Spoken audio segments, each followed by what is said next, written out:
to stop what you're doing and listen. Hello and welcome to episode 60. I am MOSH. And real quickly, I just want to bring up something that has bothered me ever since I saw it posted on Twitter from Ninja. You know, that blue-haired little boy. And this is what he said, and I quote, "The phrase, 'it's just a game,' is such a weak mindset. You are okay with what happened, losing, imperfection of a craft. When you stop getting angry after losing, you've lost twice. There's always something to learn, and always room for improvement. Never settle." Okay, so he's trying too hard to sound inspirational. That's a given. But the thing that bothers me is saying that it's just a game is a weak mindset. Because it's not. People say it's just a game to remind themselves not to get angry over a silly game.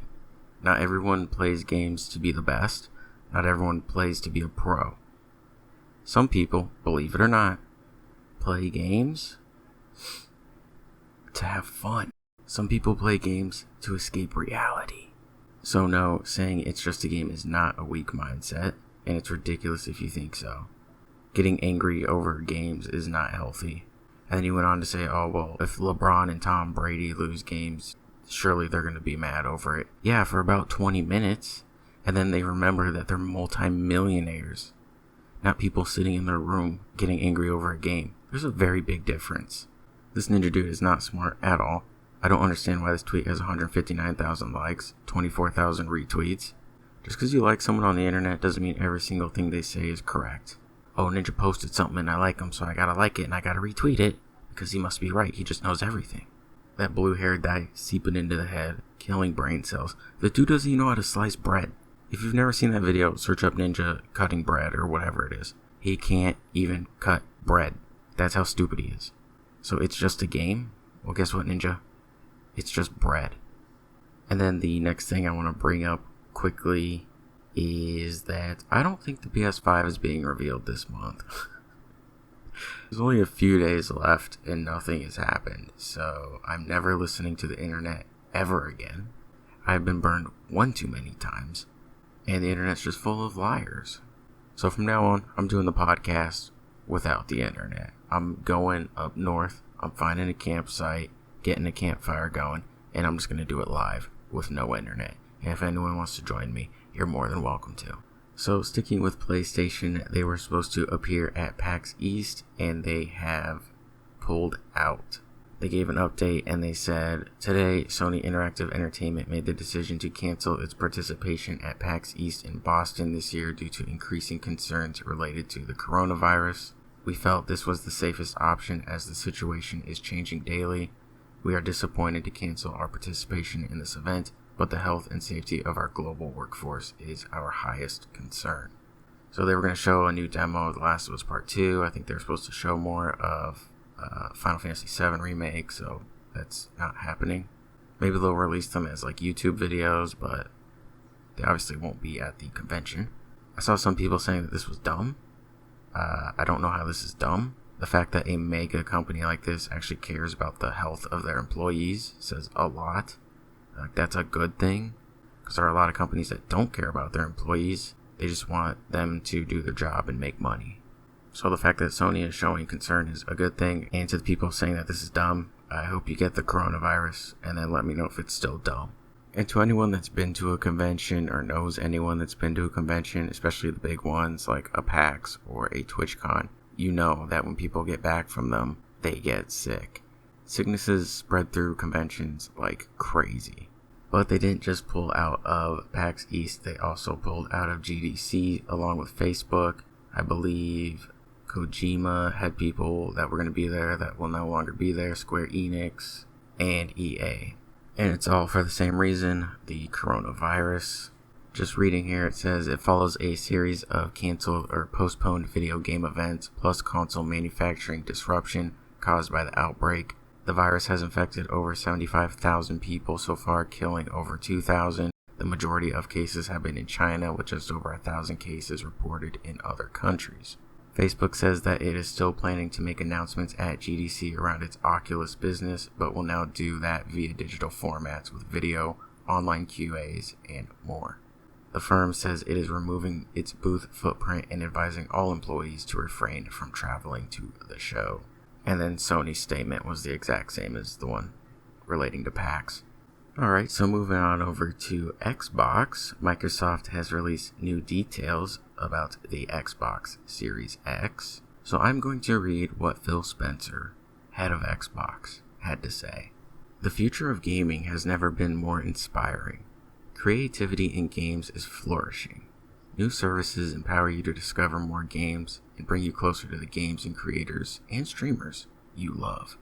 The cloud creates a massive opportunity to stream console-quality games and play with the people you want, wherever you want. And for many of us, nothing is more inspiring than the dawn of a new console generation. We know you expect the next generation of consoles to set new standards in graphical power and processing speed, converging together in games that look incredible and feel alive. This will be defined by worlds that are visually astounding and immediately immersive, with innovative leaps in CPU, GPU, and storage technology to give you frictionless access to new stories and new creators constantly. We've been using Xbox Series X in our internal take-home program and are energized by the feedback we've been receiving. At Xbox, we value being open and transparent with you, and I'm proud to be able to share details about some of the technologies we are enabling for the next generation and look forward to boldly sharing more as we head towards E3. 12 teraflops, variable rate shading, hardware accelerated DirectX ray tracing, quick resume for multiple games, and smart delivery. A superior balance of power and speed. Compared to the previous generation, Xbox Series X represents a superior balance of power and speed in console design, advancing on all technological fronts to delivering amazing dynamic living worlds and minimize any aspects that can take you out of the experience. Our job at Team Xbox is to give teams the tools they need to achieve their ambitions and tap into the console's power with efficiency, a few of which we're detailing today. Raw power is just part of the story. Next generation custom processor. Xbox Series X is our most powerful console ever, powered by our custom designed processor leveraging AMD's latest Zen 2 and RDNA 2 architectures, delivering 4 times the processing power of an Xbox One and enabling developers to leverage 12 teraflops of GPU performance, twice that of an Xbox One X, and more than 8 times the original Xbox One. Xbox Series X delivers a true generational leap in processing and graphics power with cutting-edge techniques resulting in higher frame rates, larger, more sophisticated game worlds, and an immersive experience unlike anything seen in console gaming. Variable rate shading. Our patented form of VRS, or variable rate shading, empowers developers to more efficiently utilize the full power of the Xbox Series X. Rather than spending GPU cycles uniformly to every single pixel on the screen, they can prioritize individual effects on specific game characters or important environmental objects. This technique results in more stable frame rates and higher resolution, with no impact on the final image quality. Hardware accelerated DirectX ray tracing. You can expect more dynamic and realistic environments powered by hardware accelerated DirectX ray tracing, a first for console gaming. This means true-to-life lighting, accurate reflections, and realistic acoustics in real time as you explore the game world. Immersion in an instant. The next console generation will be defined by more playing and less waiting. And when play begins, we know many gamers demand ultra-low latency to be as immersed and precise as possible.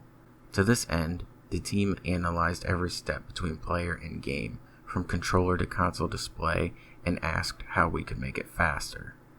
SSD storage. With our next generation SSD, nearly every aspect of playing games is improved.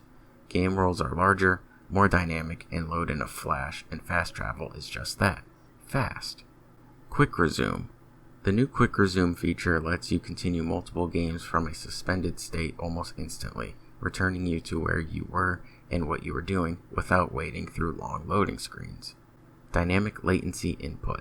We're optimizing latency in the player-to-console pipeline, starting with our Xbox wireless controller, which leverages our high bandwidth proprietary wireless communication protocol when connected to the console.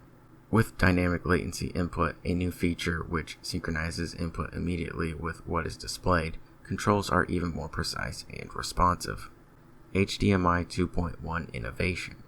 We've partnered with the HDMI forum and TV manufacturers to enable the best gaming experience through features such as auto latency mode and variable refresh rate.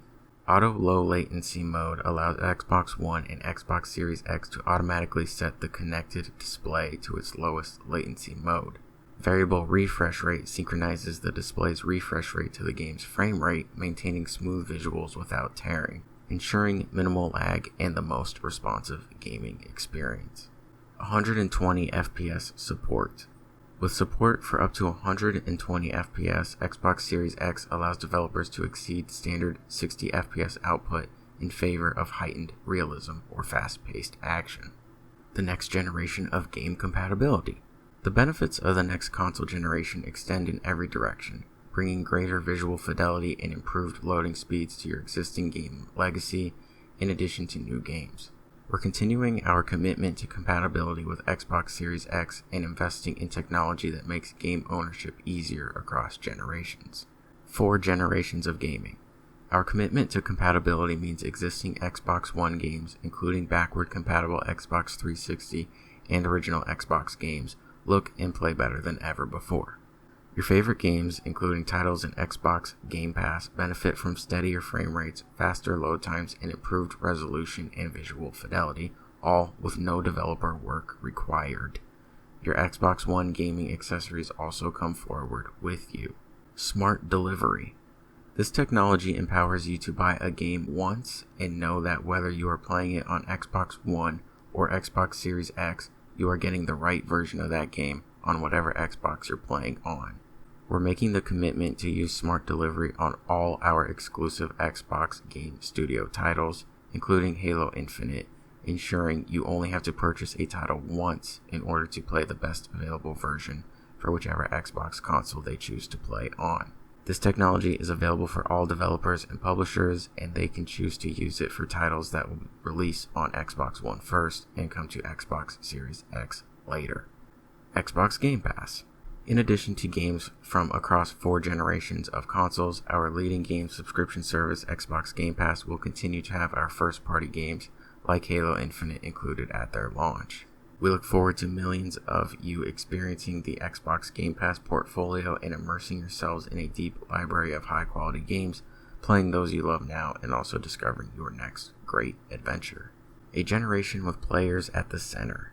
Xbox Series X is our fastest, most powerful console ever, designed for a console generation that has you at its center.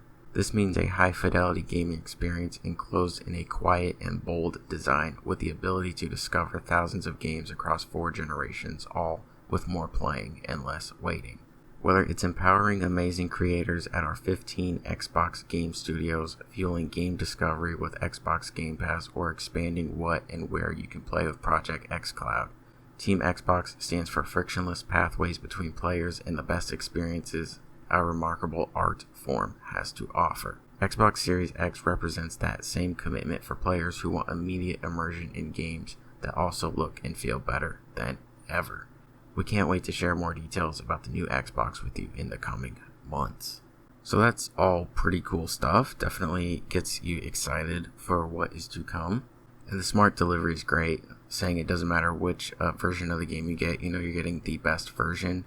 So if you get it for like Xbox One, you can carry it on to Xbox Series X, because the Twitter account for Cyberpunk 2077 tweeted out after this went out saying that gamers should never be forced to purchase the same game twice or pay for upgrades. Owners of Cyberpunk 2077 for Xbox One will receive the Xbox Series X upgrade for free when available. So this is what I was saying with like the PS4 to PS5. I'm sitting here waiting. Should I get the PS4 version of Cyberpunk and the PS4 version of Final Fantasy VII? Or should I wait for a PS5 version? I know we're talking about Xbox right now, but I'm just saying for me. But this confirms with Xbox at least that you can get the Xbox One version now. And if you ever upgrade to the Series X, you don't have to buy a Series X version of that game. Your Xbox One version will automatically upgrade to the Series X version for free, at least with Cyberpunk. I would assume other developers would do the same thing. So that's great. That's exactly what I want to hear. That is good. I like how Microsoft just kind of moved in. They're like, well, if Sony's not going to reveal the PS5 this month, then I guess we'll just drop some more details for our console. Speaking of another console, I gotta hit my Nintendo quota. Gotta talk about good old Nintendo. So they had a direct for Animal Crossing, and that's pretty much it. I don't know anything about Animal Crossing. I think it's a game about furries or something. So, yeah, that's all I got on that. I'm gonna bring it back to PlayStation because I want to talk about Dreams. So Dreams officially came out. It's getting some pretty good reviews, and I just want to talk about how interesting this game is. So if you don't know, Dreams is basically a game where you can make a game.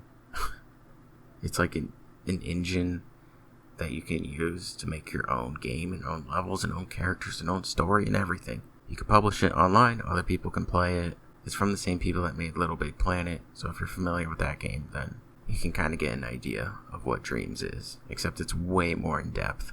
Anyway, the reason I want to talk about it is because you're basically in someone's head. Like, you are playing someone else's imagination. Those levels, the characters, whatever they made, that came from their head. And sure, you can say that for other games as well, but there's so many people that work on other games. It was someone's idea, and then everyone else puts their input in and feedback and all that stuff. So sure, other games are great, but when it comes to Dreams, it's mostly just one person creating all this. Whatever level you've played. Maybe they have a sibling or a friend that helps them out, but for the most part, it's one person. So to see their visions turned into a game, it's really interesting to me. I kind of want to pick up the game now. And then you have the possibility of it growing even bigger than what people even expect. Like, I've said this in a previous episode a while ago, but I'll just say it again. What if you create characters that are just written really well? Good character development. I mean, you're kind of limited with what you can do, but I'm just saying. Like, you do really well with writing, character development, all that stuff, and a real studio sees that. Then they contact you and you're like, hey, why don't you come write for us?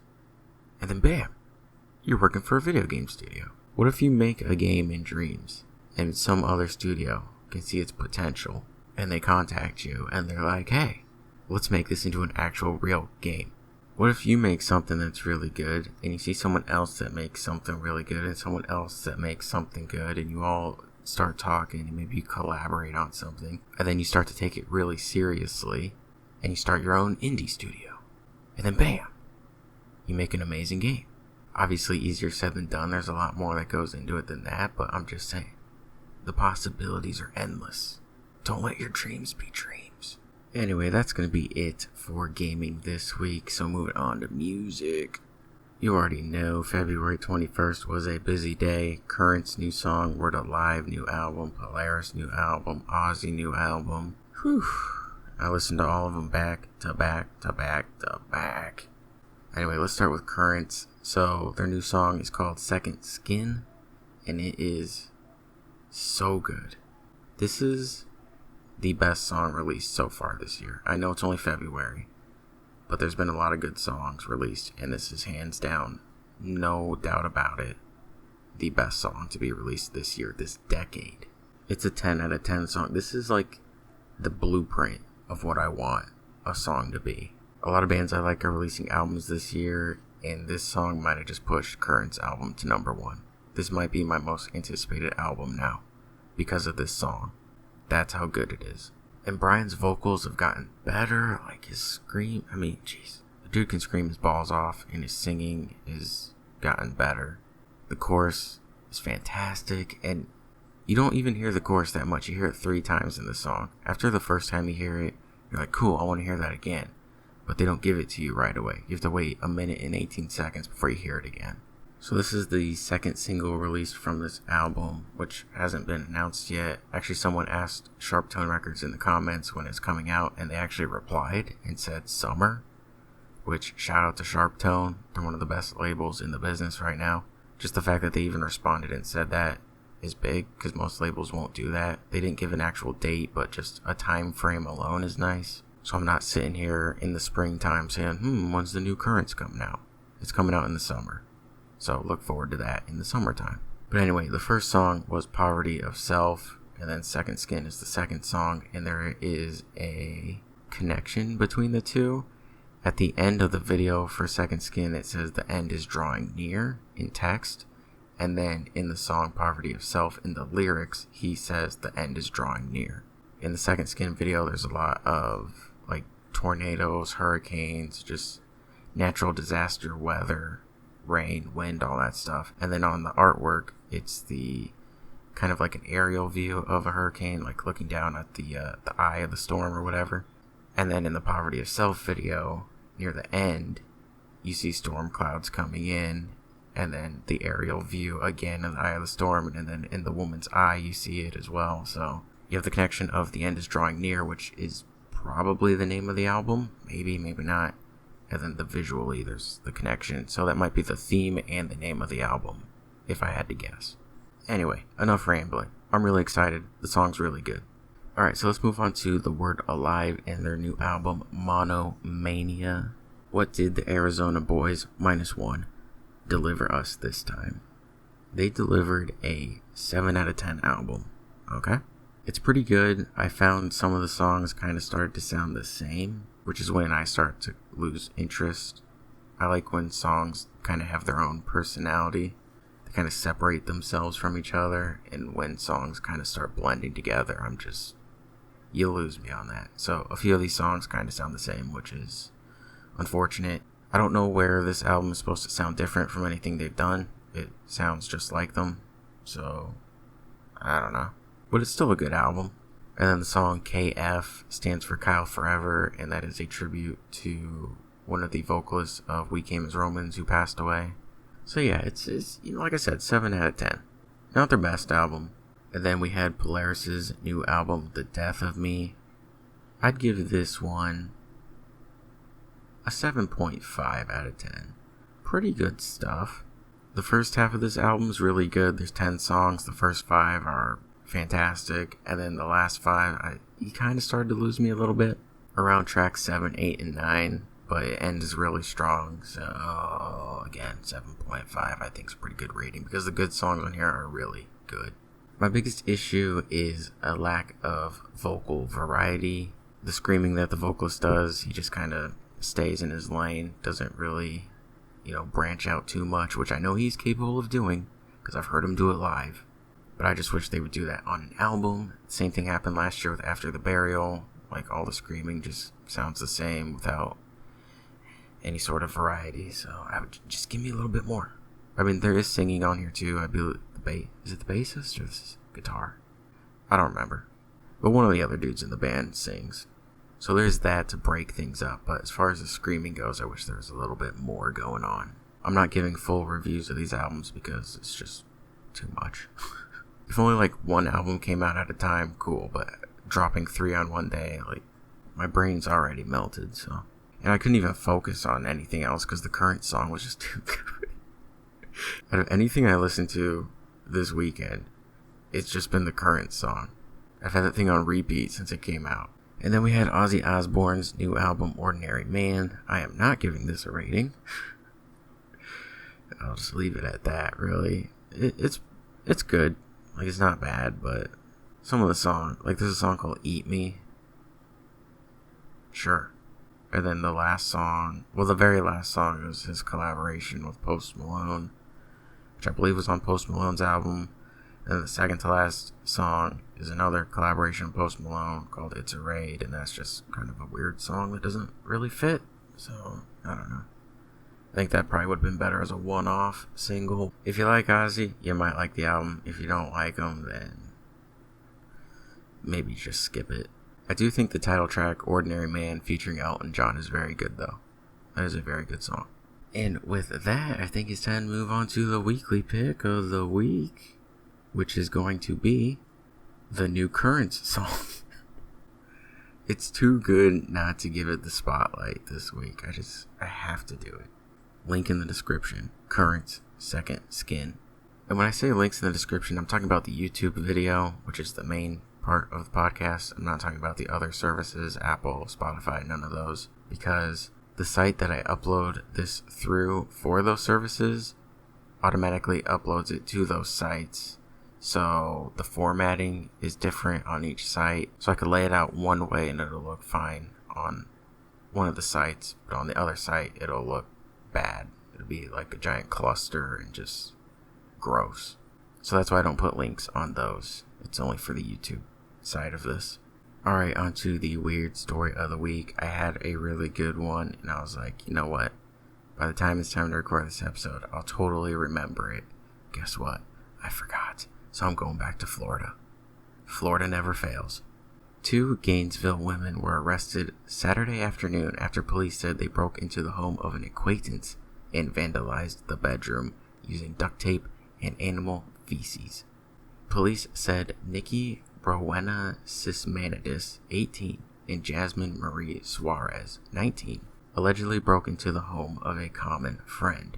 Once inside, the pair allegedly placed strips of duct tape on the victim's bedroom walls, which caused damage to the paint when later removed. Also, a large portion of one wall was covered in a pattern using the duct tape. I almost said duct tape. That spelled out an expletive, and police said the pair planted animal feces on the victim's bed. The victim told police that Sismanidis has become hostile in the past when she chooses not to hang out with her, and on the previous day the victim did not respond to texts from Sismanidis asking the victim to hang out. The 2 admitted their involvement in the burglary and vandalism during a phone conversation with the victim, and they arrived during the officers' on-scene investigation and admitted their involvement to police. They are both arrested and charged with burglary and criminal mischief. So the Sismanidis person texted the victim. The victim ignored the text, and this is what happened. They broke into the victim's home, destroyed it with duct tape and animal feces. But here's the thing. Here's the detail that's left out. What animal poop was used? Now you would think a dog or a cat, common household pets. Easy to assume those. But what if it wasn't? What if these 2 went out of their way to find a nice exotic animal? Maybe like an alpaca. Maybe they got alpaca poop, came back, spread it all over the victim's bed. You know? See, to me that's an act of love. Because you went the extra mile. You put in the effort. You didn't just find a dog or a cat. But again, very important detail that's left out. We need to know what kind of animal poop it is. And on that note, I'm going to end it there. So thank you for listening.